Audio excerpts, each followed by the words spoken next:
For Warrant Officer Makwe, I just want to draw my learned friend's attention to Section 210 of the Criminal Procedure Act, Yeah. which okay. reads as follows: no evidence as to any fact, matter, or thing shall be admissible which is irrelevant or immaterial and which cannot conduce to prove or disprove any point or fact at issue in criminal proceedings. Mr. Gomez is aware of that section.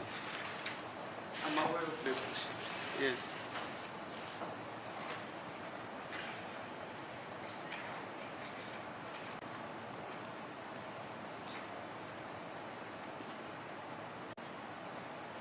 Yes, swear the witness in, sir. Amagama wonke nesibongo unayo into evimbayo ukuthi ungafunga ukuthi uzofuna iqiniso manje uma uvuma uyafunga ukuthi ufakazi uzobethula la enkantolo kuzoba iqiniso lodwa iqiniso eliphelele uma kunjalo phakamisa isandla sakho sokuthi uthi inkosi ngisize ukukhuluma iqiniso. Witness is solemnly Yes. and ukhulumele phezulu. Thank you, Malala Madam. noma ungasukuma. Sir, is it correct that you are the member of the South African Police Services? Iqiniso ukuthi uyiphoyisa mnumzane? Yes, that is correct. Ngicela ukhulumele phezulu baba.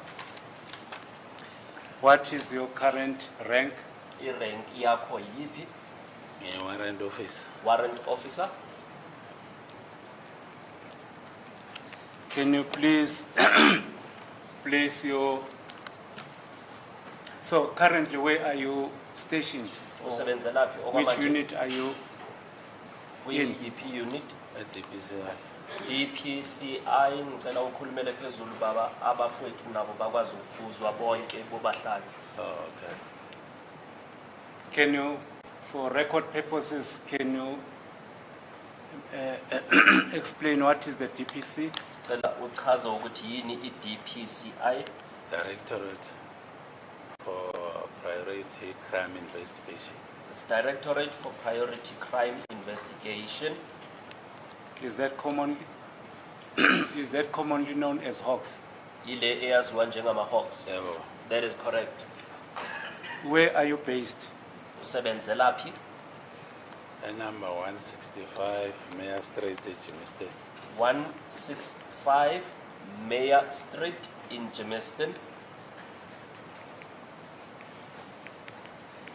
Can you please place your career history for record purpose? Sicela usitsheleke ukuthi wena umsebenzini wakho waqala nini kufikela namhlanje. Ngaqala ngo-1992. I started in 1992 Sebenza ku-uniform. working as a uniform officer. Yes. Qhubeka. Ngabuya ngaya ku-Medan Sir, Global. can you please speak up? I've got bad hearing capacity. Inkantolo Khuluma nayo- njengami, ngaqala 1992. Everybody must hear you. Bangaphumi lapha abantu bathi hayi asimzwanga, because our people want to know what is happening with the case le. Please. Inkantolo nayo icela lesi sicelo engilibele ngisifaka nami ukuthi icela ukukhulumele phezulu wonke umuntu umphakathi ufuna ukwazi ukuthi kwenzakalani kule cala. Icela ukukhulumele phezulu baba. No, yabo. Izingozi enkantolo. I hear you my lord.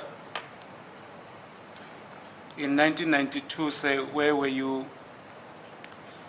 working? Ngo-1992 wakade usebenza laphi? Angisebenza eKatlehong police station. Katlehong police station. Then, after 92, what? Ngemva kwa-1992 kwayenzakalani? Ngabe sengiya ku-Medan Robbery. I then was transferred to the murder and robbery unit. Which year was that? Ngambophi unyaka? Noma ngasakhumbuli kahle ngathi beku-1998. Even though I do not recall very well, however, I think it was in 1998. Then proceed. Ungaqhubeka? Then i-Medan Robbery bayiphelisa ngaya ku-Serious and Violence Crime Unit. And then they stopped the murder and robbery unit, and I went to serious and violence crime unit. and violent crime unit. Yes. Qhubeka baba. Ukusuka lapho So which year was that, sorry? Ngamuphi unyaka? enyaka ngisawukhumbula. I cannot remember which year. All right, proceed there. Ungaqhubeka. Ngisuka lapho ngaya ku-organized crime eJimmiston. From there, I moved to organized crime in Jimmiston. Yes. I can't Ungaqhubeka. recall which year was that as well. Umuphi unyaka nawo awusakhumbuli? Angisakhumbula. I cannot recall the year. Yes, proceed. Ungaqhubeka. Ngisuka lapho kwaba khona ithimba okuthiwa i-SOX, serious organized crime section. From there, there was a team which was referred to as SOX, Serious Organized Crime Section. Yes. Ungaqhubeka. Then, 2010, Then in 2010, ngaba ku-DPCI team manje. that's when I was moved to DPCI to date. All right. Do you still remember which year was the DPCI launched? Usakhumbula ukuthi i-DPCI le yaqalwa ngamuphi unyaka? Futhi ukulonjwa yalonjwa ngo-2009. Mara ukusebenza ukuthi kusetshenzwe kwaqala ngo-2010. It was launched in 2009, however, it started functioning in 2010. So, in relation to the matter that you were called to testify today about the death of Senzo Meyiwa, can you tell the court how are you related to this case? Manje ukuya ngaleli cala leli obizwe ukuthi uzophana ngobufakazi ngalo namhlanje leli cala lokubulawa kuka Senzo Meyiwa, ungatshela inkantolo ukuthi wena ubandakanisa kanjani kuleli cala macala ngaphambi? We don't really want to be obstructive, but we object against this evidence. We submit that it is not relevant. At this stage of the proceedings, my lord, the question is whether the statements that were made by the accused were made so freely, voluntarily, whilst they were in their sound and sober senses, and without any undue influence. We submit that this line of examination has got nothing to do with the issues that are at hand. It's what? That this line of examination by my learned friend has got nothing to do with the issues that are at hand, and therefore the evidence is irrelevant. Okay, yes, Mr. My lord, Zulu.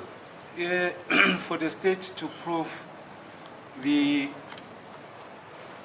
requirements of section 217, the state called Kenan Swanepoel, and it is my submission that it never took the state.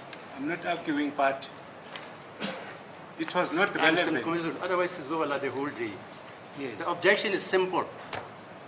The line or the trend of your examination Yes. has got nothing to do with a trial within a trial. That's the objection. Not that Swanepoel, what have you, please. But to prove all the elements, say, in relation to this matter, do you have anything to do with an event that occurred in 2019 that relates to accused number 1? Kule cala ikhona into ekuthi uye wathatha ingxaxheba kuyo mhlawumbe ngo-2019 ukuya ngomsola wokuqala. Mhlambe mawungangitshela umsolo wokuqala ubani igama lakhe mhlambe. Perhaps if I could be given the name of accused number 1, Mozi Temba Sibia. Muzithemba Sibia. Ngo-2019 ngabizwa uGeneral Shabane. In 2019, I was being called by General Shabane. Yes. Qhubeka. How were you called? Ukubize kanjani? And what was the reason for you? ekubiza isizathu kwakuyini. Wangifonela He contacted me telephonically wathi une-information mayelana necase kaSenzo Meyiwa. and he said there was information with regards to the matter of Senzo Meyiwa. Yes. Ngaqhubeka? Ngabe sengiyabuza mina ukuthi ngoba la wayafonela mina ngoba so-4 kule case. And I asked him, Abantu so-4 wayafonela mina. and I asked him, why am I the only one that is being contacted as we are a team of 4 members? Is my learned friend now going to lead evidence on the hearsay of General Lishabani? This we submit, my lord, that it's irregular. The evidence of what General Lishabani told this witness is not admissible. Yeah, Mr. Gomezo. My lord, that's the reason why I intended to call General Shabani to Yeah, confirm. but we've traversed that. If Shabani is going to testify for the state, you can't call him. Hey, Batu, please. Yes, that's what I'm saying, my lord. Yeah, you can't call him. You know that. That's the law. You can't. You can only be called by the state. And I told you the consequences of him refusing if he's called by the state. They can use section 205 or 204, etc., etc. My lord, the provisions of Section 3 Yeah. are applicable of the law of Evidence Amendment Act. In that the evidence that is given by this witness, it has also been given by accused number 1. Who gave that evidence? Yes. Who gave that evidence? Accused number 1. He gave that evidence. That's correct. Himself. That's what section 3 of Act 48 of 55 pertains to hearsay evidence which is given by witnesses. Is that not so, Mr.? This witness is relating the evidence of hearsay. No, but we're talking about accused number 1 now. Yes. Yeah. I'm saying the evidence that is before this court in a trial within a trial was led by accused number 1, insofar as General Shaban is concerned. What did he say? I thought he never spoke about General Shabani. He spoke about in the trial within a trial. He spoke about him in the merits. He was spoken of in the merits. Mr. Ngumalo, can you do you recall that evidence? No, Hello? he testified about the interview that accused number 1 had Was it in a trial within a trial? Sir? in the trial within the trial. Ms. Mshololo? Yes, my lord, it was in a trial within a trial when I took number 1 testified. Right, Mr. Miyeki? Indeed, my lord, it was. Mr. Right, Mr. Baloi, they say he did testify in a trial within a trial about Le Shabani. it doesn't make the evidence of this witness acceptable. It still remains Because hearsay. he had the evidence from, who else? He hears the evidence not from accused number 1. He hears the evidence from accused, from Le Shabani, you see. Angisho se. You say you were phoned by Le Shabani. You were not phoned by accused number 1. That is correct, my lord. I was contacted by General Lishabani. Right, that's what he's saying. Yes, Mr. Mgomezo.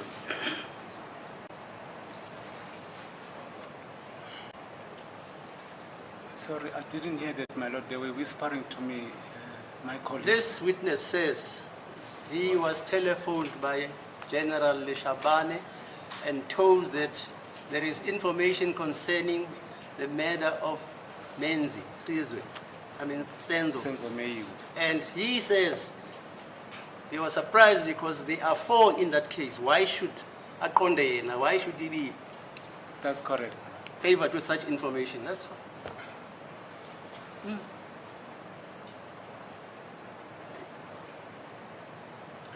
So, can you proceed, sir? You said you ask as to why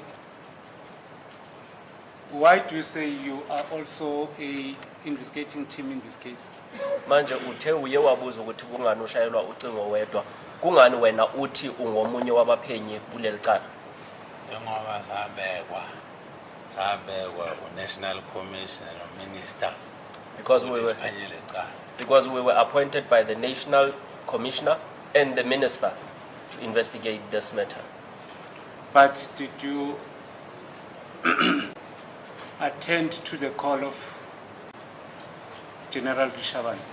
Kodwa logo obekade uGeneral Leshabane akhuluma ngakho uye wakwenza? Yebo ngingakwenza. Yes, I did attend to his call, Can you madam. please tell the court what happened? Awutshele inkantolo ukuthi kwenzakeleni? Chlorocop bengayazi kahle. I did not know Chlorocop properly.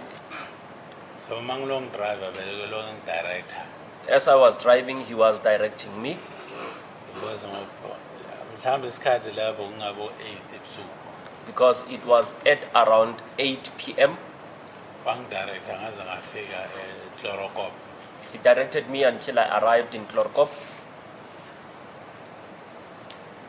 Where exactly in Chlorocop you were directed? Ukudirecte ukuthi ufike kuphi eChlorocop. Chlorocop kune-office lamaphoyisa lapho. There is a police officer's office in Chlorocop. Yes, upon your arrival, what happened? Mawufika kwayenzakalani? Bangifika bangifaka kwelinye office. Ngiyacabanga ukuthi office lakhe the way lalibukeka ngakhona. Upon my arrival, he had put me in a certain office. I think it was his office because of the way it looked. Yes. Yebo. So ukufika kwami lapha ngathola ngoba sasihamba naye uGeneral Shabane ngathola ebengimazi uGeneral Sibiya but ngaso sikhathi leso wayengasasebenzi emaphoyiseni. Upon my arrival, as I was in the company of General Leshabane, I had found a person that I knew who was General Sibiya. However, he was no longer in the employment of the police. And then ngathola omunye wayegqoke uniform kodwa ngafakanga ama-epaulets ama-rag. And I got another police officer who was in uniform but did not put his ranks, the epaulets. Yes. Ngaqhubeka. So General Shabane waqala wathi kimi So,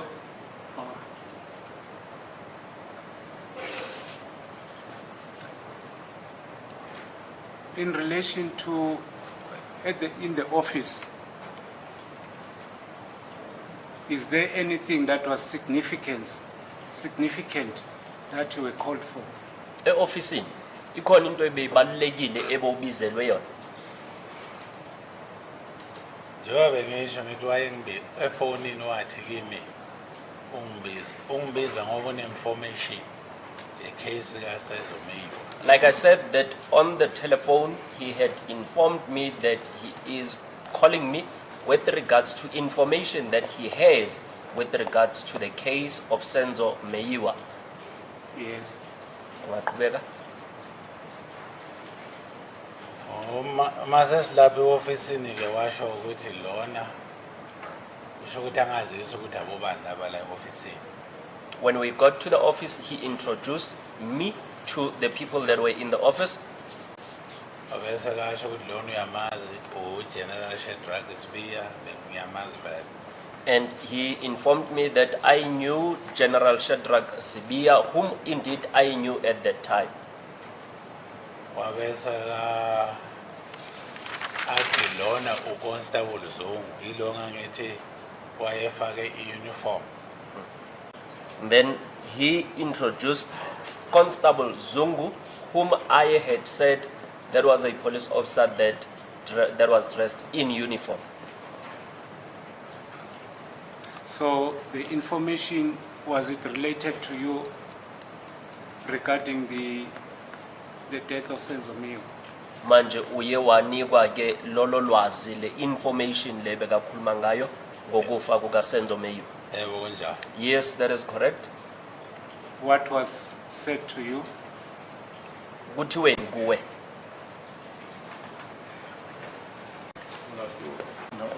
Once again, Hello.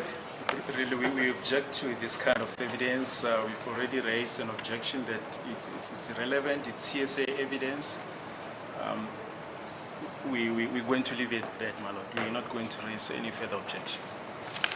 May I withdraw that question, my lord?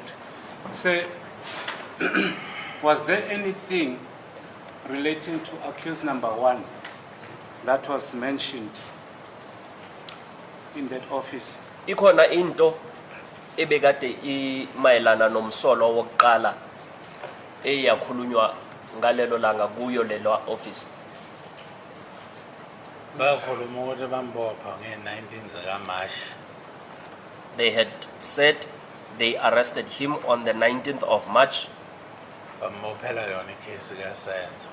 arresting him for the case of Senzo. Sorry, 19 March, which year? 19 March kumuphunyaka 2019. 2019. Yes. In that office, what was your, after you were informed about his arrest, accused number 1? Sorry. Mr. Mgomezulu, when allegedly did Mr. Senzo Meyiwa die? Sorry, man. Allegedly, when is it said that Mr. Senzo Meyiwa died? 26 October 2014. 2014. That's Okay, fine. Proceed. Ungaqhubeka?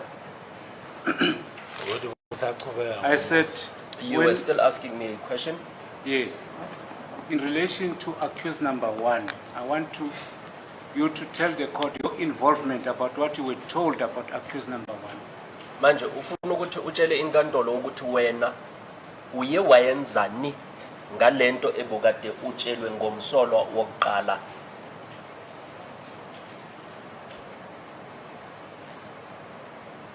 Shothi mhlambe ngichaze or ukuthi mawuthi akuthi angizwisisi kahle ngiyengenzani. I Or do not- ngichaze mhlawumbe. I do not understand the question properly. Should I explain what I did, or how am I supposed to respond? All right. There's a problem that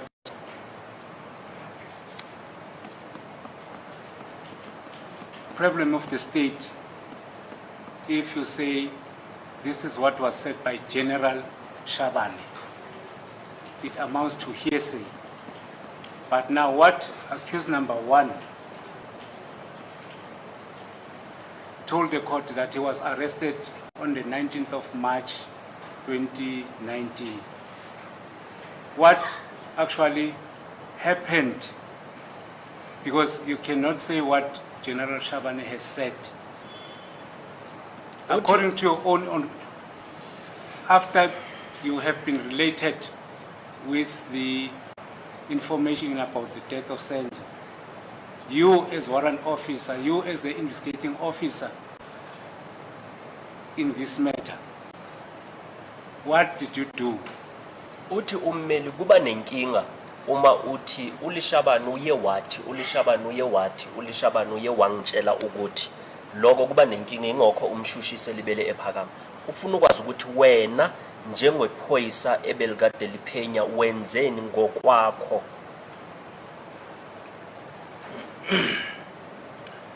Shothi information bebanayo beyishayisana nalo lwazi mina engilaziyo mayelana nale case. The information that they had was contradictory to the information that I had relating to this case. What do you mean by that? Usho ukuthini uma usho kanjalo?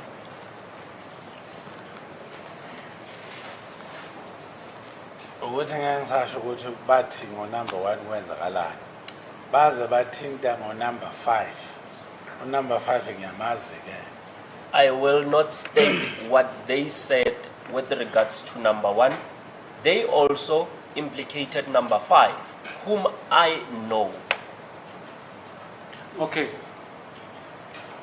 Accused number 1 has told the court that he was arrested by the police, he was assaulted, he was taken to Chlorocop for interrogation. And accused number 1 told the court that there was Zongo. He had the names because he didn't know who those people were. He had the names of Zongo, Makubo, Sibia, and Shaban.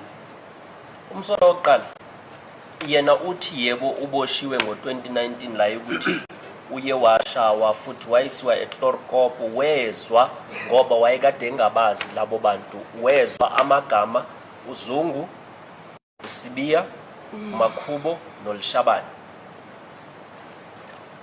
Yoke sengichazile ukuthi mina bengikhona eClorokop. Kukhona mina, kukhona uZungu, kukhona yena uJerald Shabane noSibia. As I have testified that Kulelo office lelo ngangikhona kulo.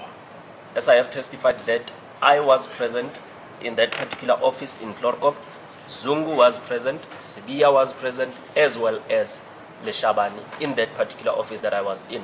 All right, sir. Let's say after the meeting, being the investigating officer of the case, was accused number 1 charged formally from the information that were given. Manje ngale ngemva kwalowo mhlangano onibe nawo kule yankantolo kuleli office. Umsola wokuqala uye wathweswa amacala na ngemva kokuthi uthole lelo lwazi leli benikade nihlanganele Was he lo. charged with the death of Senzo Meyiwa? Uye wathweswa icala lika Senzo Meyiwa lokubulawa kuka Senzo Meyiwa. Ngokwazi kwami azange wagcina ngokuboshwa nje kodwa azange ekhotho. According to my information or knowledge, the last that happened was for him to be arrested, but he never appeared in court. All right. So when did you learn that accused number 1 was further arrested on the same allegations? Manje uzwe nini futhi ukuthi umsola wokuqala uboshiwe ngazo lezo insolo lezo? Mina ngazwa nje kuthiwa kunabantu ababoshiwe abawu5 ekhasini kaSenzo. I only heard that there were 5 people that were arrested with regards to the case of Senzo Meyiwa.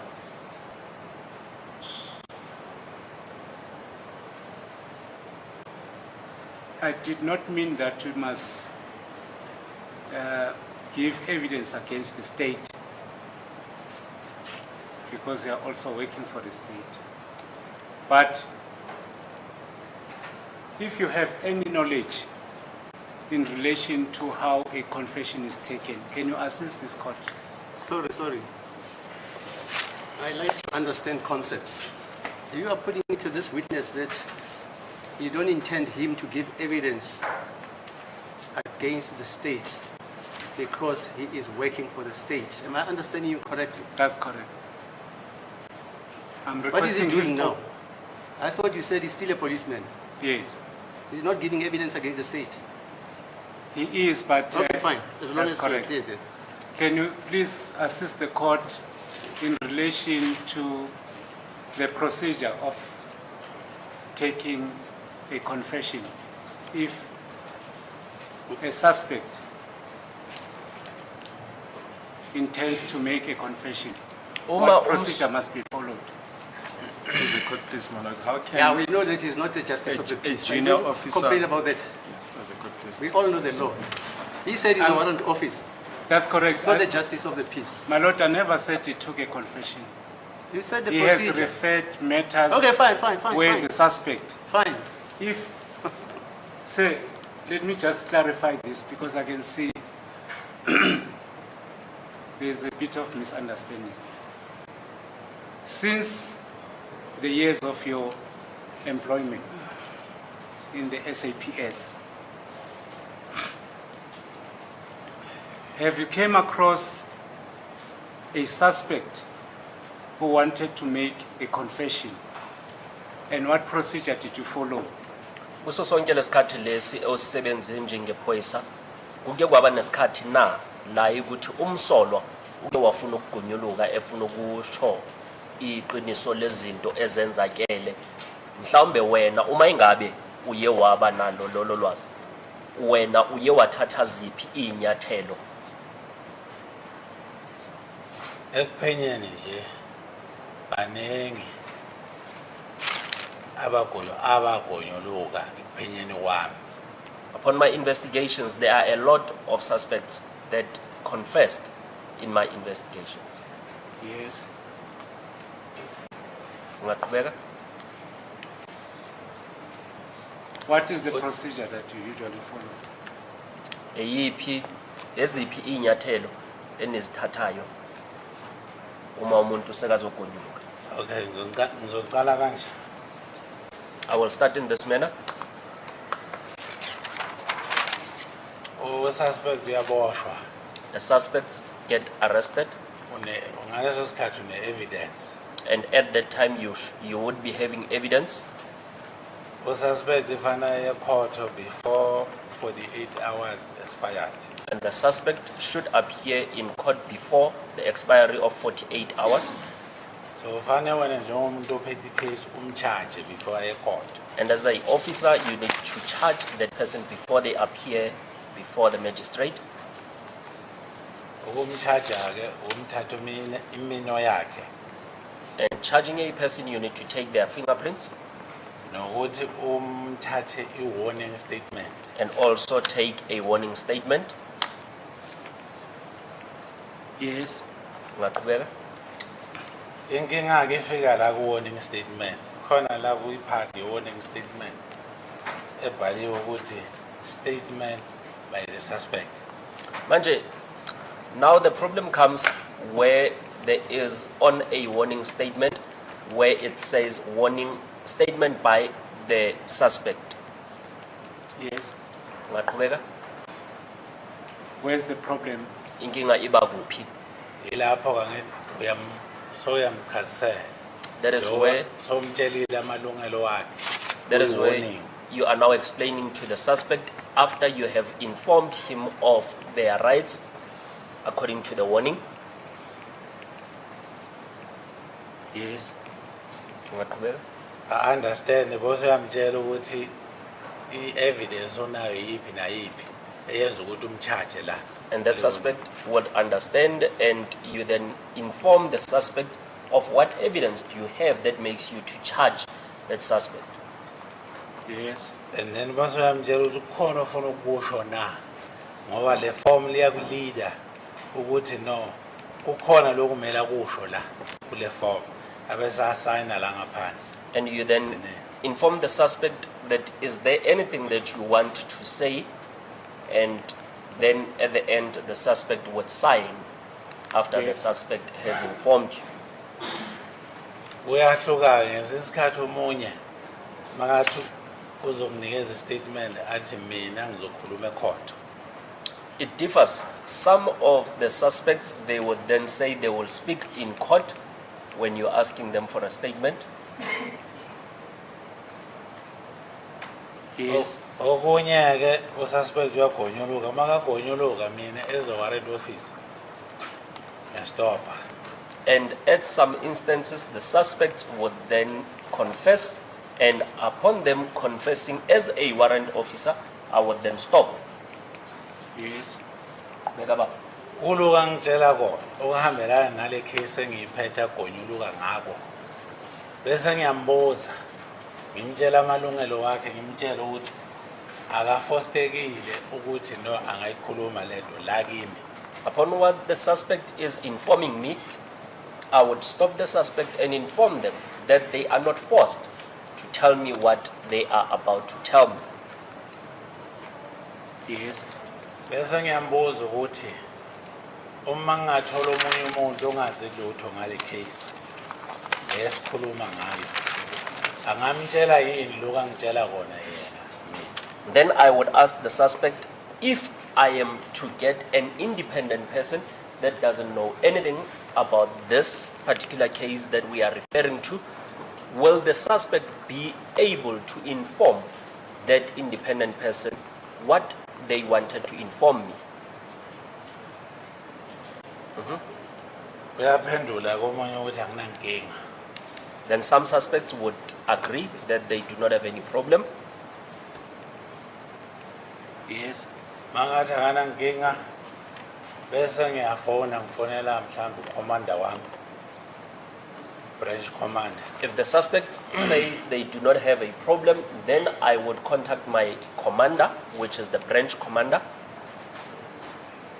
Then ngiyamtshela branch commander ukuthi ngiphenya iqala la, ngine suspect lana ngiyayicharger, bengibhali warning uthi ufuna ukwenza ufuna ukugonyuluka. And then I would inform the commander that I was charging the suspect, and whilst we were busy with the warning, the suspect wants to now make a confession. Yes. Kodwa ebengicela ukuthi ngichaze. However, this is what I would like to explain. Kule warning le njengoba sashilo ukuthi akanankinga yokuthi angatshela omunye umuntu On that warning statement, ngale case le engimchargela yona. on that warning statement, as the suspect had already confirmed that they would not have any problem informing an independent person with regards to the particular case, Ngiyabhala la khona la ngibhale ngithi no o suspect ufuna ukugonyuluka. I would also write that the suspect wishes to make a confession, Bese ngiyamsayinisa la ngaphansi. then make the suspect to sign underneath. And then khona ispace futhi la kusayina mina khona. There is- as an investigating officer. There is also a space where myself as an investigating officer will sign, Bese futhi kunye ngimbeka isithupha sakhe la asayine khona eduze kwesignature yakhe. then I would also take the thumbprint of that suspect and place it next to their signature. Bese ngitshela ubranch commander ukuthi angi-arrangele. Mina ngeni phela njengomuntu uphenya icala. Angi-arrangele kune-suspect efuna ukugonyuluka. Then I would inform the branch commander to arrange for me, as I am not part of it. I would ask the branch commander to arrange someone because the suspect wants to confess. So the place where the suspect is kept does it matter as to the place where the suspect is kept? Manje la umsolwa ayigcinwe khona, leyo ndawo iyaze isetshenziswe noma yanakwa ukuthi ugcinwe kuphi. No, angithi makase baqedile uzobuya kimi ubranch commander athi umuntu ngimtholile bese ngiyamthatha ngimyisa police station Maseleni. No, Detain. no, the branch commander would come back to me and inform me that they have gotten that independent person, and then I would then detain the suspect into the cells. Yes, proceed. Bega. Bese ngiyamtshela ubranch commander ukuthi igama le-suspect ubani. And I would then inform the branch commander on who the name of the suspect is. Angimtshela ama-details we-case. Ngimnikeze igama le-suspect, ngimnikeze i-SAP 14, ngimnikeze nokuthi udetainwe kuphi kuphela. I do not disclose the details of the matter. I would inform the branch commander of the SAP 14 and where the suspect is detained at.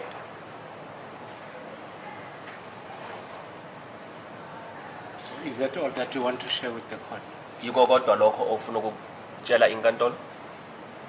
Branch commander uzenza konke yena, mina ngene lapho.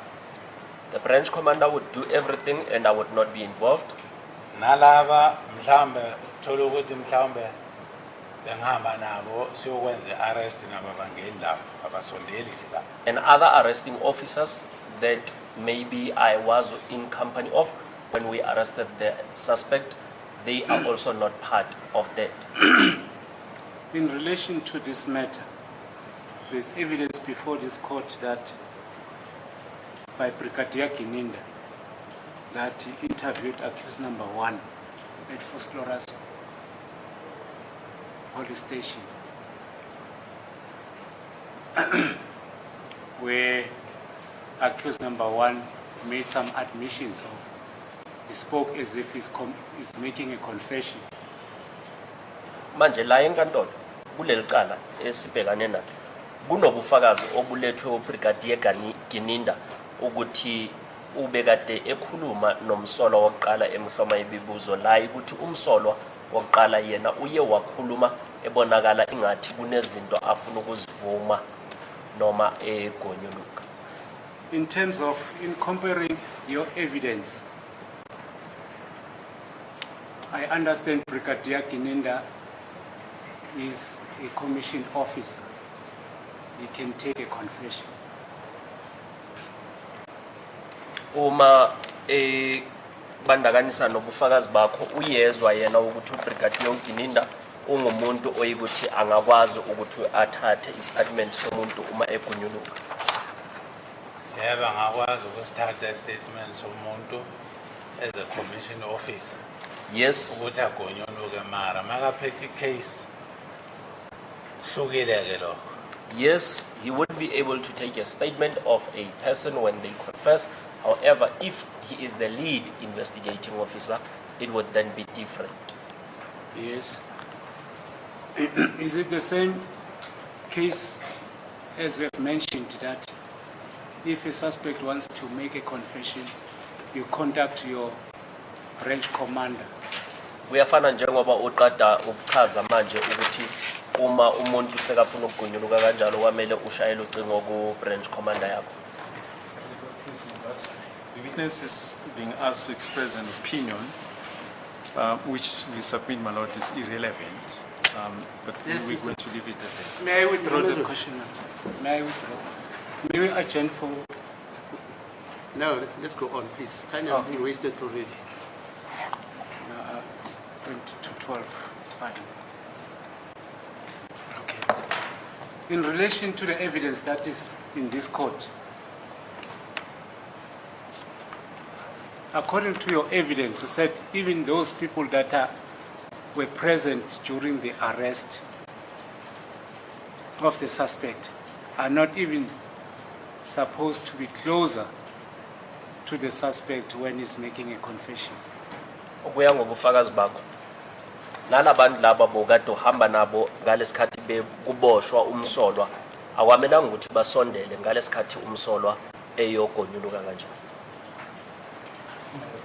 This is opinion evidence. We've made the submission that it's irrelevant. I'm referring to him. That's the evidence given by him. That's the role he's playing when he's interrogating a suspect. That is his evidence. That even the arresting officers that were present, in this case,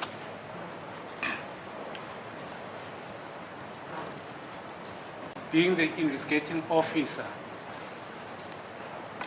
am I correct to say, are you the investigating officer of 636 of 10/2014?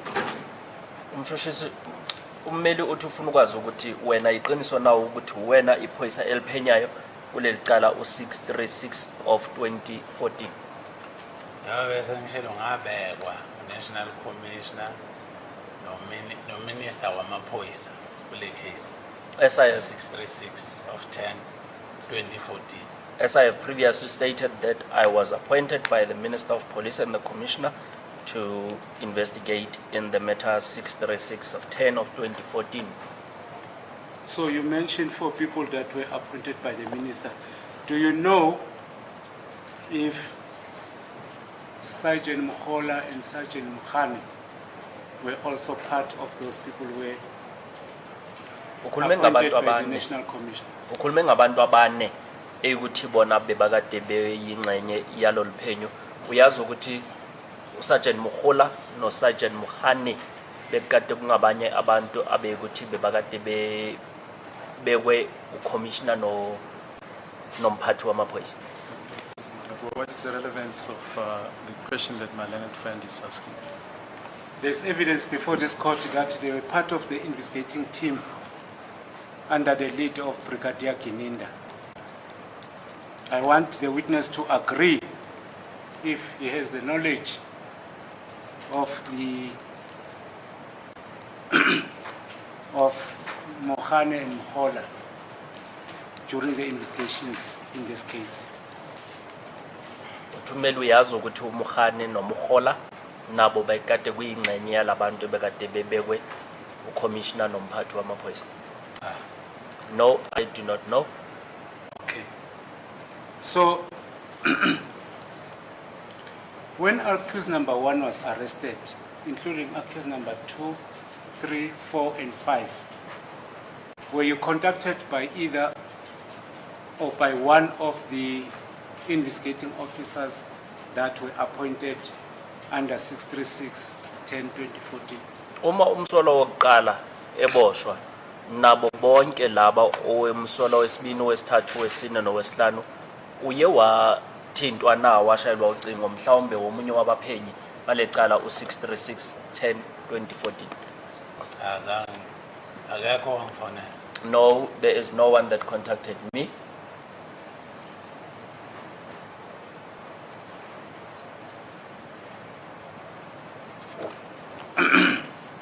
There's evidence that has been led by the state to the effect that this matter, 636-10-2014, is one of the matters that falls under the cold case unit. Kunobufakazi obulethiwe la enkantolo ukuthi lecala lelu 636 elinye lamacala ekuthawela ngaphansi kwale unit ye cold case. What is a cold case unit? Yini i cold case unit? A cold case unit. Abantu abaphenya ngamacala lawa asafayiliwe. Uma archives afayiliwe.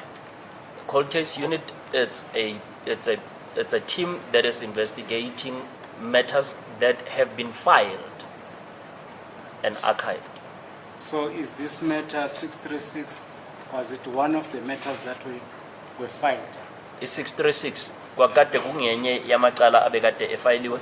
How will the witness know that? And what is the relevance of all this? The witness is the investigating officer, unless the state will rebut the fact that he has never been appointed. Who was the chief? Sorry, maybe let's get this. Who was, according to your instructions, who was the lead investigating officer? Because maybe even Rachamakwatleng was an investigating officer of a lower rank. Maybe my job was just to polish the shoes of Brigadier Ginenda. My Lord, according to my instruction Yes, as yes. the court so request to, according to my instruction is that there's no one who was appointed to lead the investigation. They were all, Okay, fine, no problem, I hear Yes. you. So when Ginenda comes here and says he's a lead investigator, he was not being frank with the court. that's Okay, fine. what I'll argue Okay, fine. at a later stage. All right. So, sir, do you confirm that instruction that under 636, no one has been appointed by the National Commissioner to lead the investigation? Uyavuma nawo ukuthi kulecala u636 akekho umuntu obekade yena embekiwe uCommissioner noma umphathi wamaphoyisa ukuthi kube uyena oyikuthi ungumphenyi omkhulu kulelicala.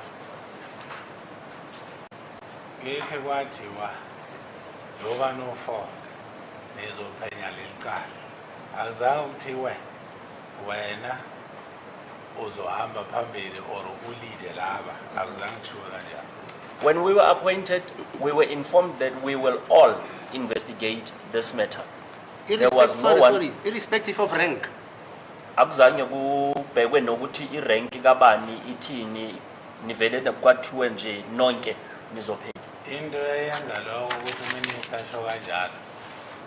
Bukhona abantu abalinganayo ngamarank. So azange akwazi ukuthi abheke umuntu ukuthi athi wena uzolida le investigation. My Lord, what made the minister to say that it's because there were people that were equal in ranks, and that is why the minister did not choose anyone to lead the investigation. So everybody was lead. You Wonke are umuntu- equal. Nobody makes a decision. All of you are equal. wonke umuntu ke bekade niphenya nje nonke nilingana akekho obekade ethatha isinqumo. No, ngichaza ukuthi ngizosho ngamagama uKenneth Gininda noKenneth Ramkhal bekurank A1. My Lord, Colonel Gininda and Colonel Ramkhali were in the same rank of A. Yes. So kukhona no Captain Buthelezi And there was also Captain Buthelezi, also kuba yimi warrant officer Makhubo. and there was myself, Warrant Officer Makubo.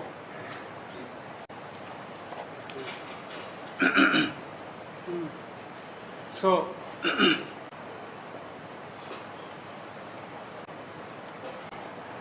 when when you appointed, if I want to get it correctly, you said, what evidence do you have that you were appointed to investigate this case 636? Obuphi ubufakazi obeninabo noma yini That you into received. engabonakanisa njengobufakazi ukuthi ubekade nawe ungomunye umuntu obekade ebekiwe? As a court, please, Mr. my lord. Balwe, I know he's now cross-examining his own witness. Please, let's go on with this case. I'm not cross-examining, I'm putting, say, according to your involvement in this matter,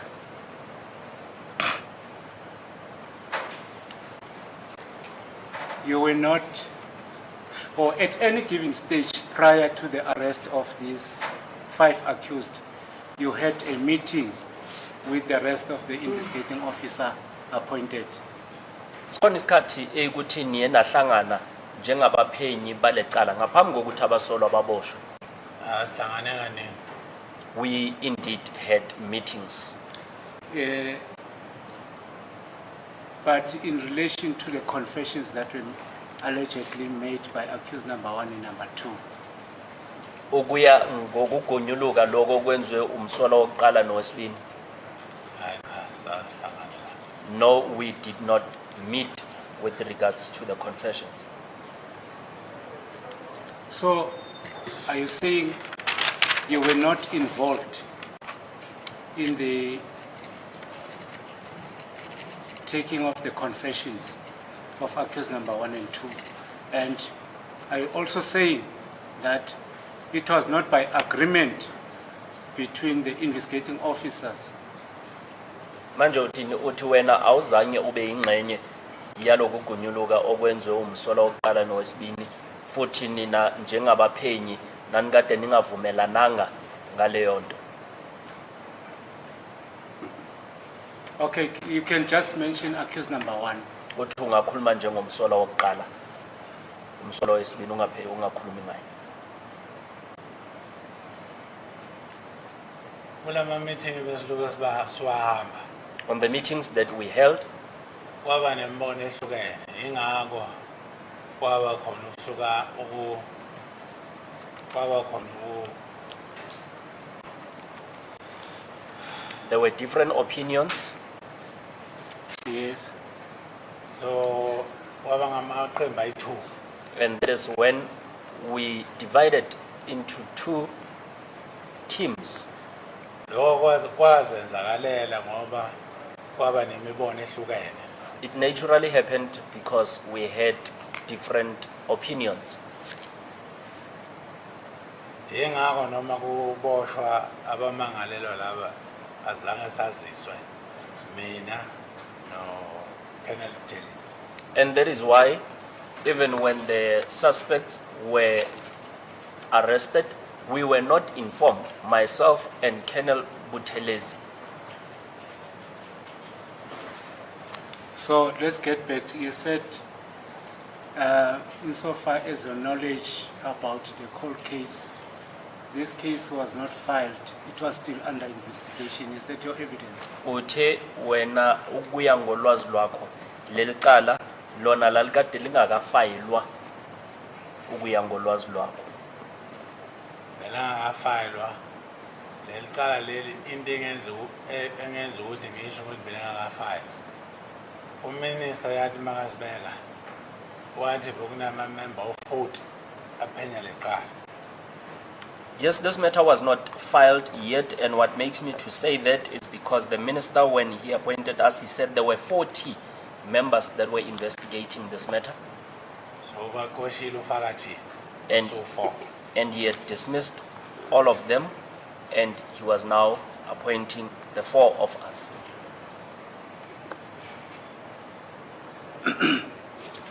So, in connection with the investigations, and you even said there were 2 camps because of different opinions. Manje ngalolu phenyo njengoba uye wathi nigcine ukuthi seniyahlukana kuba amaqembu amabini ngoba nani kade ninemibono ehlukile. So was there any consultation with the state prosecutor or the director of public prosecutions in relation to your independent opinions? Kunesikhathi la ukuthi mhlawumbe niye nakhulumisana nomshushisi noma abaphathi babashushisi ukuya ngale mibono yenu ehlukile. Yebo kunjalo. Yes, that is correct. Please tell the court. Tshela inkantolo. Ngomhla idate angisayikhumbuli mara oku 2020. Even though I would not recall the date, but Sorry, it was 2019. but it was in the year 2019. So sase office in laga advocate Baloyi. We were in Advocate Baloyi's office.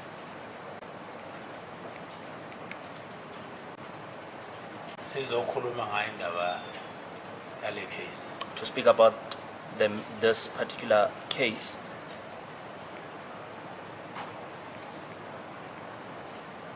Qhubeka.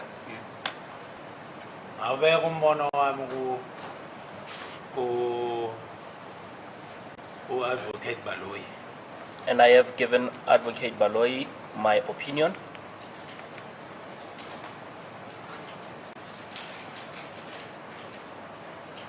Yes. Qhubeka. Ngalo lonke uphenyo lalo mbono wami ohlukile About the investigation of my different opinion. Yes. Qhubeka ba. so sashi docket kuye. And we left the docket in Mr. Baloyi's office. If you say we, with who were you? Uma uthi sa shia i-docket. Bonobani. Bekuye mno Colonel Tellez. It was myself and Colonel Buthelezi. Yes. Yebo. Uma kusenjalo kwafika uColonel Gininda kwafika ne docket leli linye And abayithula ama docket. And after that, whilst we were still there, then Colonel Gininda came with another docket. Then there were 2 dockets. To mention which docket is that? Is it 636 and? Ama docket ungasho beku 636 nayipi. First Laura's case 375 First Laura's case 375 stroke 1 stroke 2019. stroke 1 stroke 2019. So you left these 2 dockets with Advocate Baloyi, or is it the only one docket that you left with Advocate Baloyi? Lama dokoto mabini nawashiya no Advocate Baloyi noma nashiya elot. Asala wethu. We left both of them. Then you said Brigadier Gininda arrived. What do you mean by that? Uthe Brigadier Gininda wafika usho ukuthini ngalokho? Wayefika phethe docket 636 First Laura's case 636.